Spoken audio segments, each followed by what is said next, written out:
Welcome, friend, to this especially sacred part of the Olympian sanctuary.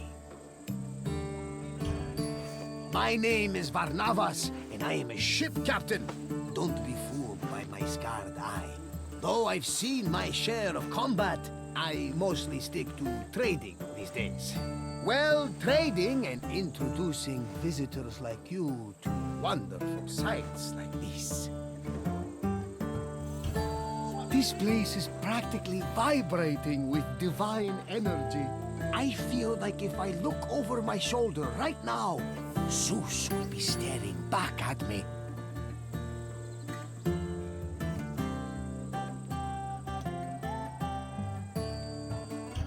The sanctuary of Olympia was dedicated to Zeus, king of the gods. It had close connections to the divine, as you will see very soon. I'll come find you when you're done, and we can talk about what you've learned.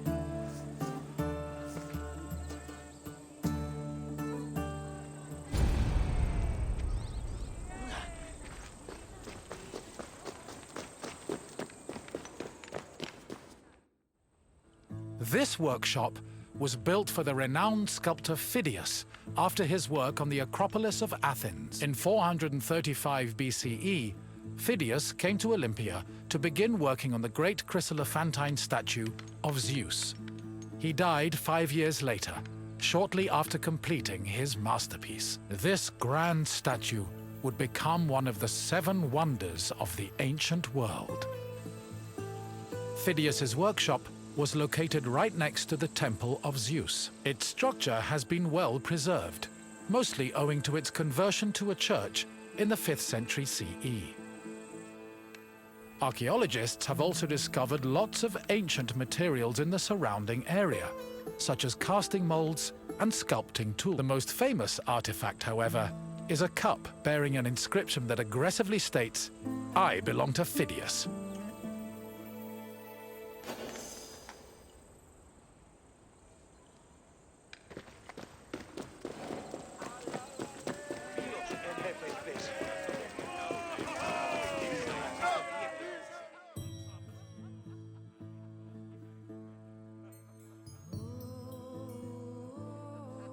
On the 5th and final day of the Olympic Games, victors attended a ceremony where they were crowned with olive wreaths and showered in flowers. The crowns came from the sacred olive tree of Zeus, which was planted near the god's temple. A young boy trimmed the branches with a golden sickle before giving them to the Hellanodikai to turn into wreaths. After the crowning ceremony, it was time for great feasting and celebration.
τεχνών μήτυρ πολύ ολβέ.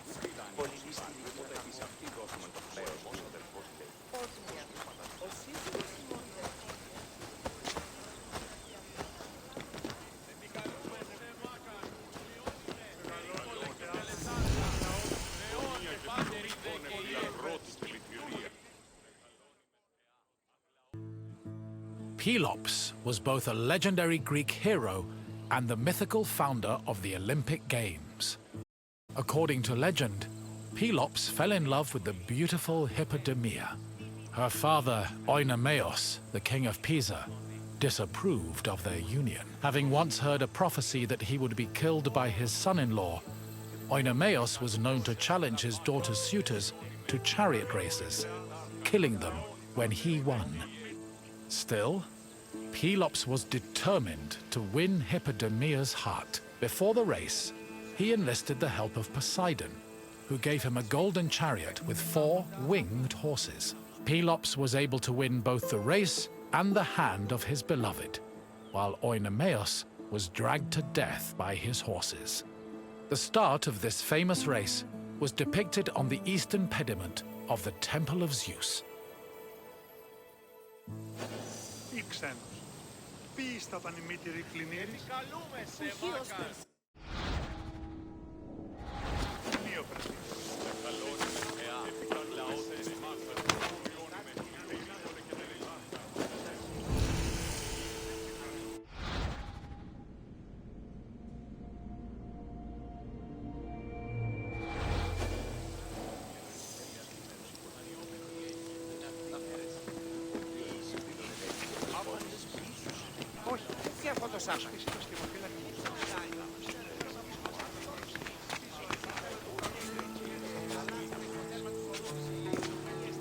Περί τίνων κοσμημάτων simulator, ο θείος σου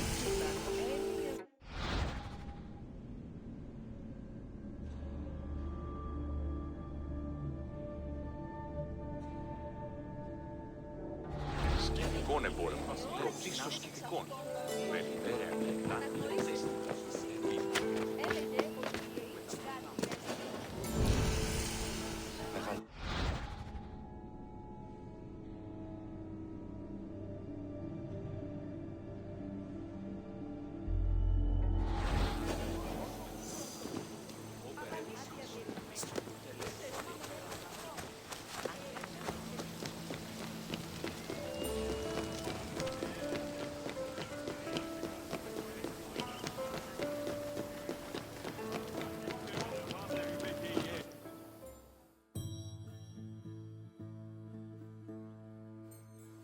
The Heraion was a temple dedicated to Hera. It is one of the oldest temples in the sanctuary, dating back to approximately 590 BCE. The structure included columns painted with images of women who won the Heraia, an athletic competition made up of running events. Every 4 years, 16 women were chosen to make a veil dedicated to Hera. These women also organized the competition, though they did not compete in it. The Heraia was unique for its focus on female athletes, in contrast to the male-exclusive Olympic Games.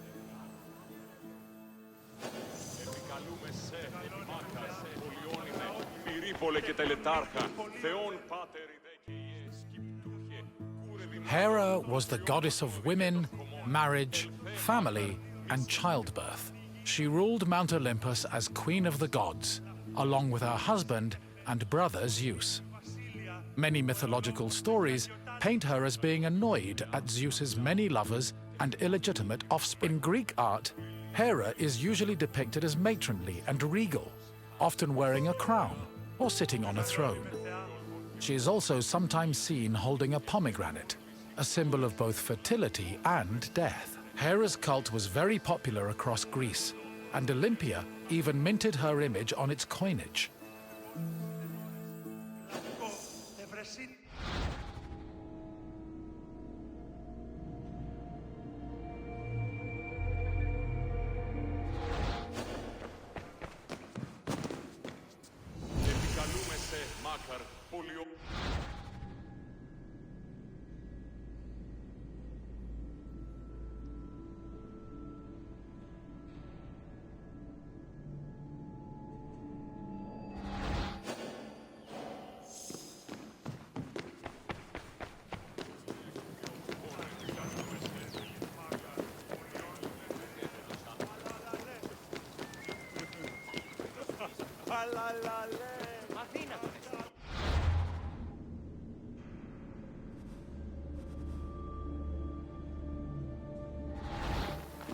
Πήγε φόρο.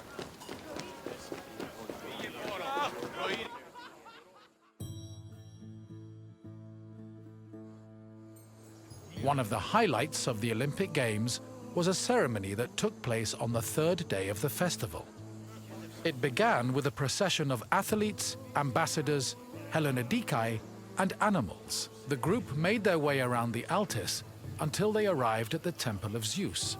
Then the animals were brought in front of the altar of Zeus and offered as a sacrifice. This sacrifice was known as a hecatomb, a word that originally described the sacrifice of 100 oxen. During the hecatomb, the bones and legs of the animals were burned and carried to the top of a mound of ashes from previous sacrifices. Meanwhile, the meat of the animals was saved for a large banquet held later in the evening.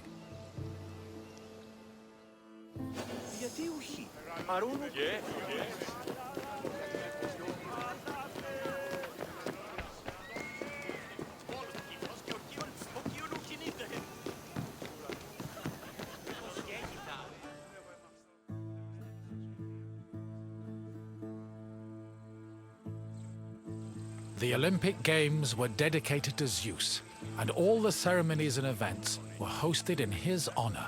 It is no surprise that the largest temple in the sanctuary was the Temple of Zeus. While most temples were restricted to priests, the Temple of Zeus welcomed all who visited Olympia. This openness was most likely meant to show off the gold and ivory statue of Zeus that stood within the temple's walls. The building also featured art depicting both versions of the Olympic festival's founding myth. The eastern pediment showed a scene from the legendary race between Pylos and Oinomeos. The temple's metapiece, meanwhile, showed the 12 labors of Heracles, the other mythical founder of the Games.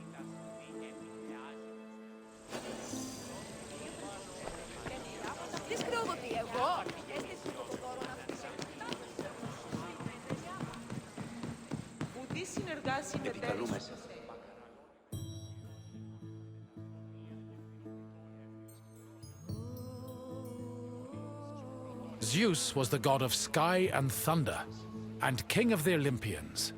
He ruled the world from his home on Mount Olympus.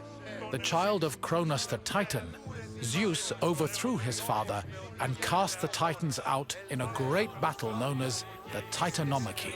He had children of his own with his wife Hera, including Ares, Hephaestus, Hebe, and Eileithyia. He also had many children without Hera, much to her consternation, but there are too many to list here. Zeus was believed to have control over the lives of mortals, as his many epithets attest to. For example, his title Horkios made him a keeper of oaths, while Xenios was the name conferred to him as a protector of hospitality. In Greek art, Zeus was usually depicted holding a thunderbolt and sitting on a throne, befitting his position as king.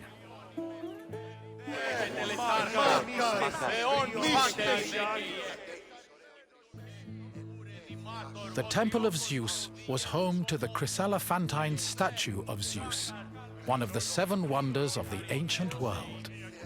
The statue, made of gold, ivory, and wood, was sculpted by the renowned artist Phidias. At 13 meters tall, it was as impressive looking as it was difficult to maintain. Oil was used to protect the wood and ivory from cracking and to prevent general decay. While the statue does not exist today, it was thankfully described by Pausanias in great detail, so its legacy lives on.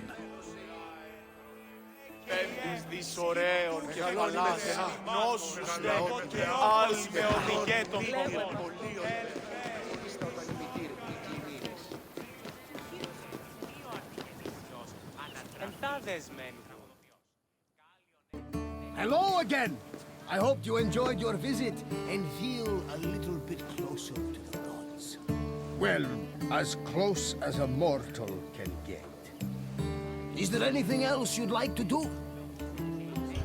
Excellent! Let's see what you remember. Your first question is a simple one. Which goddess was Zeus's wife? Correct!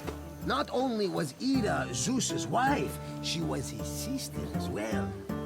But let's move on to the next question. What kind of contest did Pelops win in his quest to marry Hippodamia?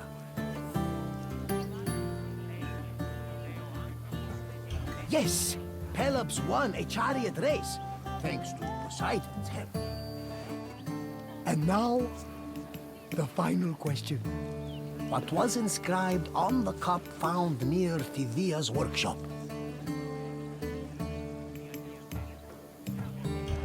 I don't think Phidias had any children, but even if he did, let it be known that I am the world's best dad.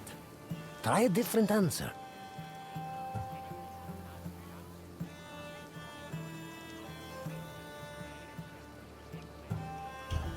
No, that would be a little too on the nose.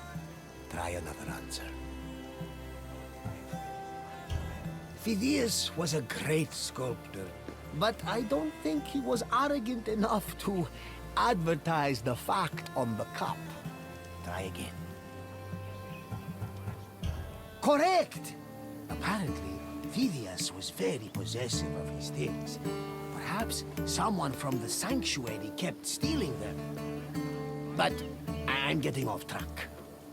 Excellent work, friend! You honor the gods with your great wisdom. Farewell for now, my friend.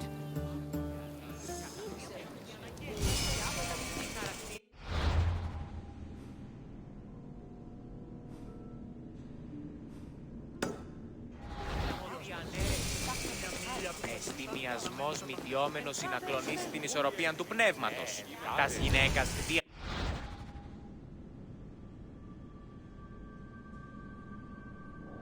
καταδικαστέα ημίν ηθικέ αξίε το τραγωδοποιώ.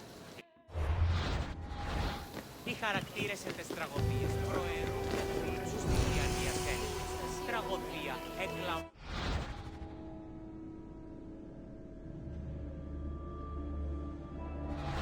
Τραγωδία διαφθείρει του νέου και ούκη καταμαλακίζουν. Εκπλήσει αποφέρει.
Hail, friend, and welcome to Olympia, home of the Olympic Games.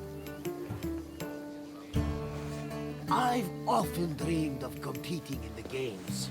If my sight was better, my legs and arms were stronger, and my coin purse was fatter.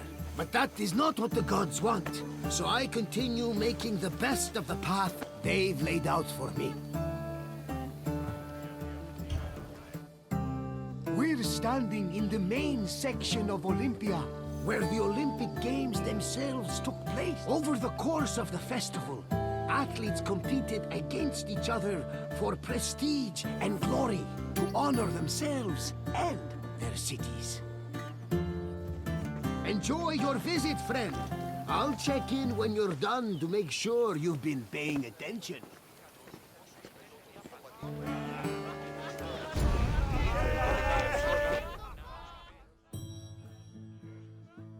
The first day of the Olympic Festival began with a swearing-in ceremony for the participating athletes, trainers, and judges. The ceremony took place in front of the altar of Zeus Horkios, or Zeus of the Oath. Athletes would swear that they would follow the Olympic rules, while judges promised to be fair and unbiased.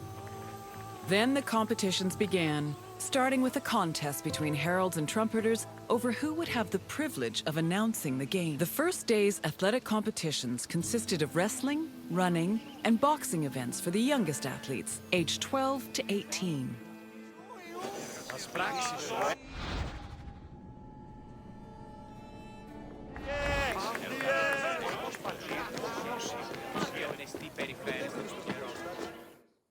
The second day began with a grand procession into the Hippodrome to celebrate the start of the popular equestrian events. The most anticipated and spectacular of these was the Quadriga, a four-horse chariot race. Horse racing events were unique in that the winner was not the most skilled jockey, but the owner of the fastest horse or chariot. The Spartan princess Kniska once took advantage of this loophole to skirt the rule that women weren't allowed to compete, and earned 2 Olympic victories in the process. The rule also allowed for occasionally strange results, like in 416 BCE, when the statesman Alcibiades entered 7 chariots into a race and won 1st, 2nd, and 4th place. After the equestrian competitions, the 40,000 spectators migrated to the stadium to watch the pentathlon events. When the day's events were over, funeral rites were performed for the hero Pylos, the mythical founder of the Olympic Games. The night ended with a celebratory feast and a great parade in honor of the day's victors.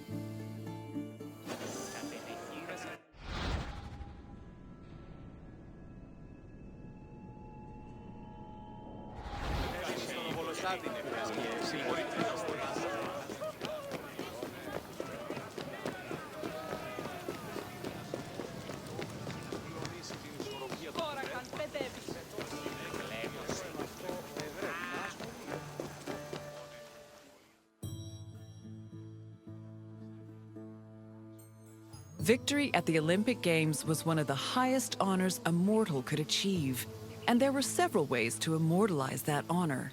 Some athletes had statues erected of themselves, while others commissioned poets to write them victory odes. Oral tradition was very important to the Greeks. These odes, called eponychia, were often composed by the finest poets in the land, such as Pindar, Simonides, and Bacchylides. They were usually played at banquets and celebrations attended by the triumphant athlete or upon his departure from Olympia.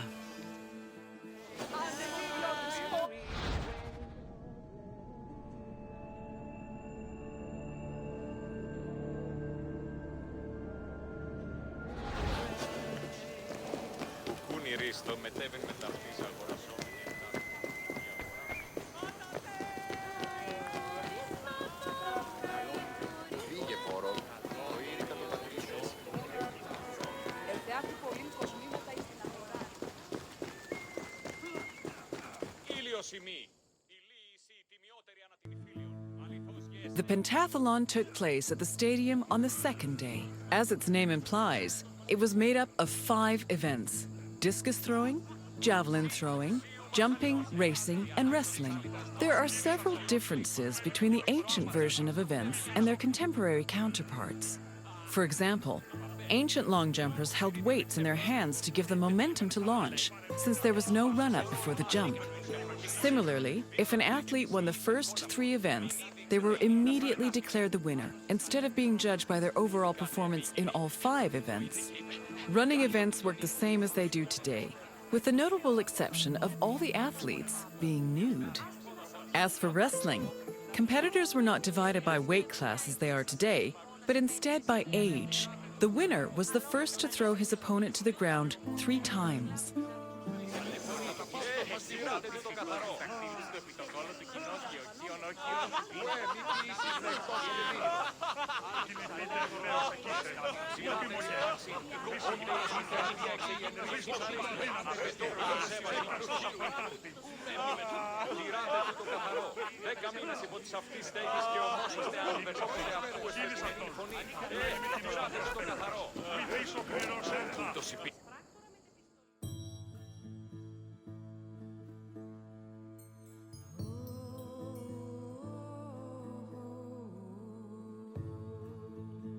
Day 3 started with the most important event of the festival.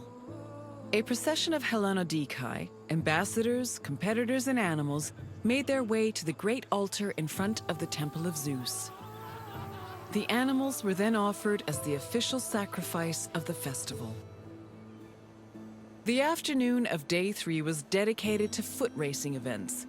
Running was the oldest event of the Games, and in fact was the only event at the first Olympics.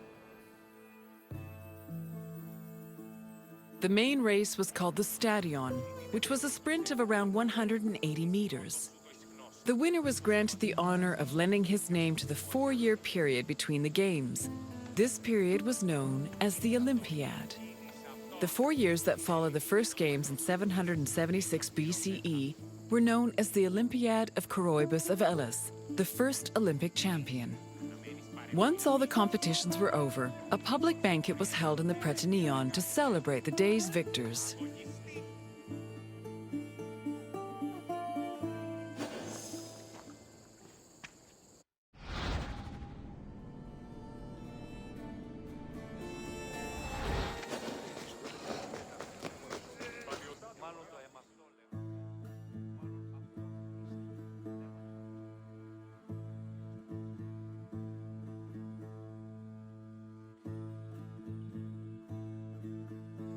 Day 4 was mainly for combat events. Wrestling matches were held in the morning, followed by boxing and pankration.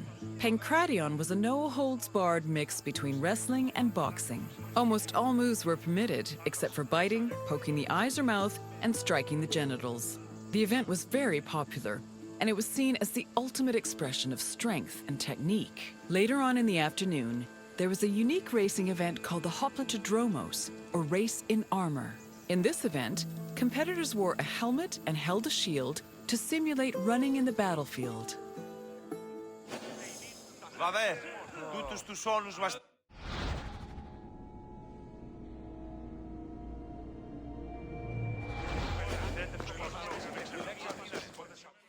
The Hellenodikai, or judges of the Greeks, were both the game's adjudicators and their organizers. They hailed from Elis, the city in charge of the sanctuary of Olympia, and new judges were elected each Olympiad.